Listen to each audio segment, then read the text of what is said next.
నమస్తే, welcome to RTV. నేను Sachin. Array, ఎవరు గ్రౌండ్లో గ్రావిటీ రూల్స్ రాసింది? బాల్ గాల్లోకి లేవగానే సిక్సర్ పక్కా అని ఎవరు ఫిక్స్ అయిపోయింది?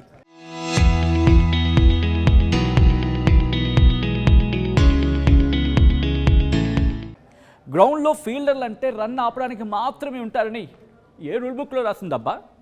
ఇవన్నీ గల్లీ క్రికెట్లో లేకపోతే నార్మల్ మ్యాచ్లో జరుగుతాయేమో, కానీ నిన్న మ్యాచ్లో అక్కడి బౌండరీ లైన్ దగ్గర కాపలా ఉన్నది ఎవరో తెలుసా? Shreyas Iyer, the one and only flying mission. ఒక్కసారి నిన్నటి మ్యాచ్ని రివైండ్ చేసుకుందాం. కళ్ళార్పకుండా చూడండి. ఇది వింటే పూనకాలు వస్తాయి. ఇక చూసిన వాళ్ళ పరిస్థితి ఎలా ఉంటుందో ఊహించుకోండి. మ్యాచ్ ఒక రేంజ్లో ఆ లెవెల్లో ఉందంటే ఆ ఉత్కంఠ కూడా అలాగే ఉంది. ఒక్క బాల్, ఒక్క మ్యాచ్ తలరాత మార్చేసే సిచ్యువేషన్. ఒక్కసారి ఆ విజువల్ని చూసే ప్రయత్నం చేద్దాం క్లిప్స్తో. ఇదిగోండి, బౌలర్ రన్అప్ తీసుకుని ఉరుక్కుంటూ వచ్చాడు, బాల్ ఇసిరాడు. క్రీజ్లో ఉన్న బ్యాట్స్మెన్ కళ్ళల్లో ఫుల్ కాన్ఫిడెన్స్, చేతిలో పవర్ మొత్తం ఉపయోగిస్తూ బ్యాట్ జులిపించాడు. క్రాక్! బ్యాట్కి బాల్ తగిలిన ఆ సౌండ్ వినగానే స్టేడియంలో ఉన్న 30,000 మంది ఒక్కసారిగా సీట్లోంచి ఎగిరి గంతేశారు. అయిపోయిందిరా, బాల్ గ్రౌండ్ దాటి అవతల పడాల్సిందే అని ఫిక్స్ అయిపోయారు కూడా. బ్యాట్స్మెన్ కూడా తల పైకెత్తి ఆ బాల్ ఎక్కడ పడుతుంది అని చెప్పి కాలర్ ఎగరేసుకోవడానికి సిద్ధంగా ఉన్నాడు అనేటువంటి సిచ్యువేషన్ అది. బౌలర్ అయితే ఇది సిక్సే అని తల పట్టుకుని కూలబడిపోయడానికి సిద్ధం అయిపోయాడా అని అనిపించే పరిస్థితులు అవి. ఆ బౌండరీ లైన్ దగ్గర సైలెంట్గా ఉన్న ఒక వాల్కను బద్దలయ్యింది. ఇదిగో చూస్తున్నారుగా, ఇదే సిచ్యువేషన్. వాడు పరిగెట్టలేదు, వేట కోసం గాల్లోకి దూకి చిరుతపుల్లా టార్గెట్ ఫిక్స్ చేసుకున్నాడు. బాల్ వస్తున్న స్పీడ్ ఒకవైపు, వాడి కళ్ళల్లో ఉన్న కసి ఇంకోవైపు. బాల్కి గ్రౌండ్కి మధ్య సంబంధం తెగిపోతున్న ఆ ఫ్రాక్షన్ ఆఫ్ సెకండ్లో కాళ్ళకి స్ప్రింగులు ఏమైనా ఫిక్స్ చేశాడనిపించేలా అమాంతం గాల్లోకి ఎగిరాడు వాడి శ్రేయస్ అయ్యర్ అని చెప్పి ఏకవచనంతో తమ వాడిని చేసేసుకున్నారు ఫ్యాన్స్ అంటే అర్థం చేసుకోవచ్చు. ఒక అడుగు కాదు, 2 అడుగులు కాదు, ఏకంగా గాల్లోని ఒక ఫ్లైట్లా, ఒక జెట్లా ల్యాండ్ అవుతూ కళ్ళు చెదిరే స్పీడ్లో వెళుతున్న ఆ పవర్ఫుల్ షాట్ని తన ఒంటి చేత్తో అలాగే లాగేశాడు.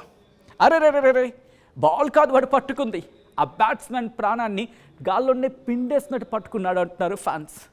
ఆ బాల్ వాడి చేతిలో టప్ అని ఇరుక్కుపోయిన సౌండ్కి గ్రౌండ్ మొత్తం ఒక్కసారిగా పిన్ డ్రాప్ సైలెంట్. గాల్లో ఎగిరి కింద పడ్డాక ఏమైనా దెబ్బ తగిందా? No chance. భుజం నేలకు తాకిన చేతిలో ఉన్న బాల్ మాత్రం గ్రిప్ తప్పలేదు.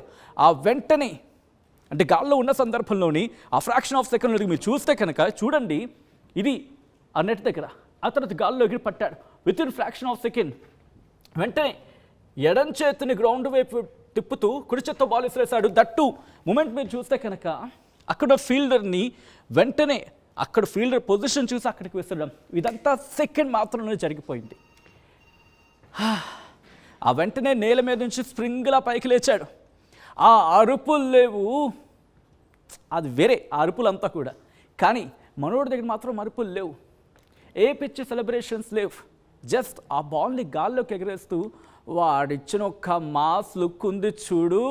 అబ్బాబ్బాబ్బాబ్బాబ్బా, సిల్వర్ స్క్రీన్ మీద ఒక మాస్ డైరెక్టర్ తన హీరోకి 100 ఎలివేషన్స్ ఇస్తే ఎలాంటి కిక్ వస్తుందో నిన్న గ్రౌండ్లో అయ్యర్ ఇచ్చిన ఆ స్మైల్ చూస్తే థియేటర్ దత్తరిన ఫీలింగ్ వచ్చిందంటున్నారు ఫ్యాన్స్. కాలర్ ఎగరేయకుండాని గ్రౌండ్ మొత్తాన్ని తన యాటిట్యూడ్తో శాసించాడు అచ్చమైన మాస్ హీరో మన అయ్యర్ అంటున్నారు ఫ్యాన్స్. ఆ క్యాచ్ చూశాక మనం మూవ్ ఆన్ అయిపోదాం మీకు విజువల్స్కి సంబంధించి. అవును, ఆ క్యాచ్ చూశాక అప్పటిదాకా అరుస్తున్న ఆడియన్స్కి మైండ్ బ్లాంక్. క్రీజ్లో నాన్ స్ట్రైకర్ ఎండ్లో ఉన్న బ్యాట్స్మెన్ అయితే అలా ఎలా జరిగింది అని షాక్ అయ్యి పెవిలియన్ దారి పట్టాడు. హిట్ మ్యాన్ రోహిత్ శర్మ అయితే అలా పట్టేశాడేంట్రా, ఆ మూమెంట్ జస్ట్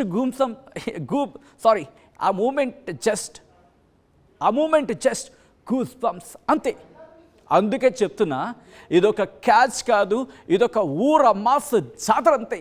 బౌలర్లు బాల్ వేసేటప్పుడు వడకచ్చు, కానీ బాల్ గాల్లో లేచాక ఫీల్డింగ్ చేసేవాడు అగ్గిరాముడైతే ఎలా ఉంటుందో నిన్న శ్రేయస్ అయ్యర్ చూపించాడు. బాల్ స్పీడ్ని, హైట్ను, బౌండరీ రోప్ ఎక్కడుంది, అడుగు పెట్టడానికి ఎంత దగ్గర ఉందో అంచనా వేసి తన జంప్ను ఫుల్ సెట్ చేసుకోవడం, ఇదంతా గాల్లో ఉండగానే సెకండ్లో బాల్ పట్టేయడం, కింద పడే లోపే టీమ్మేట్కు బాల్ ఇసిరేసి క్యాచ్ పట్టేలా చేయడం. ఇదంతా అదే సెకండ్లో జరిగిపోయింది. Unbelievable awareness, timing, fitness and composer అంటున్నాడు మన మాస్టర్ బ్లాస్టర్ సచిన్ టెండూల్కర్. అంటే అర్థం చేసుకోవచ్చు. ఇది ఆ కాంబినేషన్ చూడండి చూస్తుంటేనే. లాస్ట్గా క్రికెట్ ఆడే ప్రతి టీంకి, బ్యాట్ పట్టుకునే ప్రతి బ్యాట్స్మెన్కి ఇదొక వార్నింగ్ అంటున్నారు ఫ్యాన్స్. గ్రౌండ్లో శ్రేయస్ అయ్యర్ ఉన్నాడంటే గాల్లో లేచిన ఏ బాల్కి ఇన్సూరెన్స్ ఉండదు. మరి అది ఎంత పైకి వెళ్ళినా, ఆకాశం దాటినా లాగి కింద పడేస్తాడు. రాసి పెట్టుకోండి గురు, ఇది క్రికెట్ హిస్టరీలో దేత్తడి పోచమ్మగుడి రేంజ్ ఫైర్ అంతే, తగ్గదే లేదంటున్నాడు మన శ్రేయస్ అయ్యర్. మరి మీకేమనిపించింది నిన్న మ్యాచ్ చూశాక? కామెంట్ చేసే ప్రయత్నం చేయండి.